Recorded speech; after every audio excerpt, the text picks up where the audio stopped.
Hey, I'm Scanlon and you're watching Verge magazine online.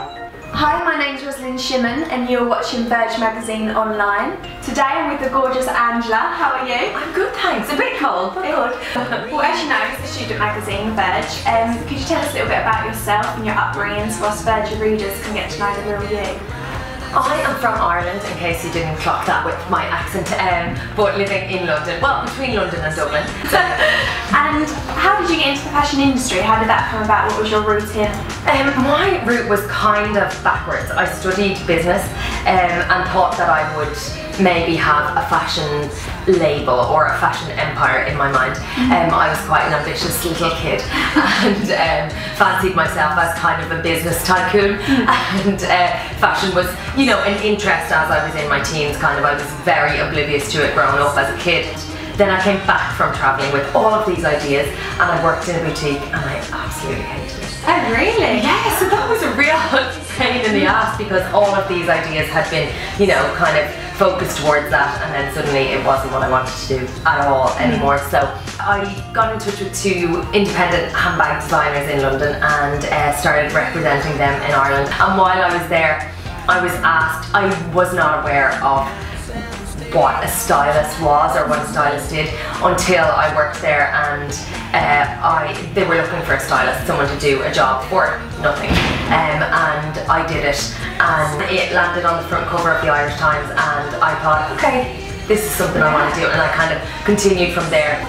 Well, us readers, we need to look at her website. I've looked at your website. Yeah, fantastic. Thank you. I've been a bit lazy on my blog recently, but it's good.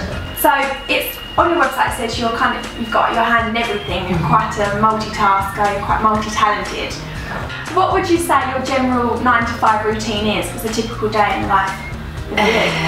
There actually is really no typical day. If I'm styling a shoot, then it could be up early on location, being the kind of mammy of the shoot and getting everything pulled together. Quite creative, getting your hands dirty, taping shoes, all of those things that are very glamorous but are part of that world. I could be at home sitting in my pajamas writing a feature, which those are the good days, or filming. So it really just depends. And yeah, you know, it just depends.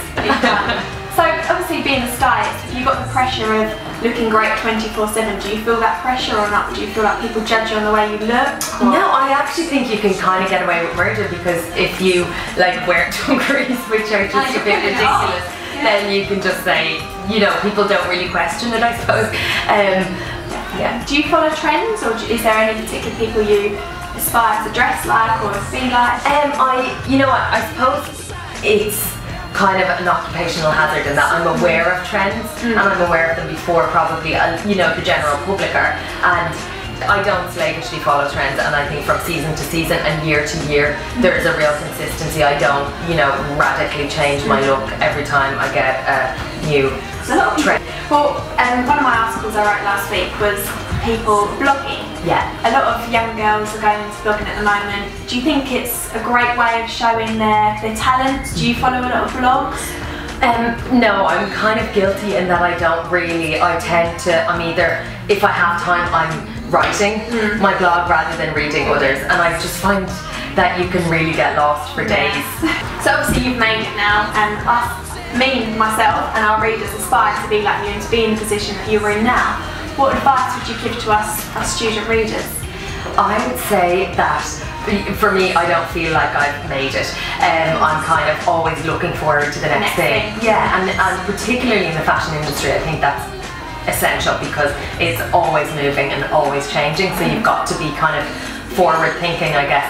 Okay, most important question now. No pressure, no pressure. What's next, Angela? Oh, what's next? What do we need to look out for?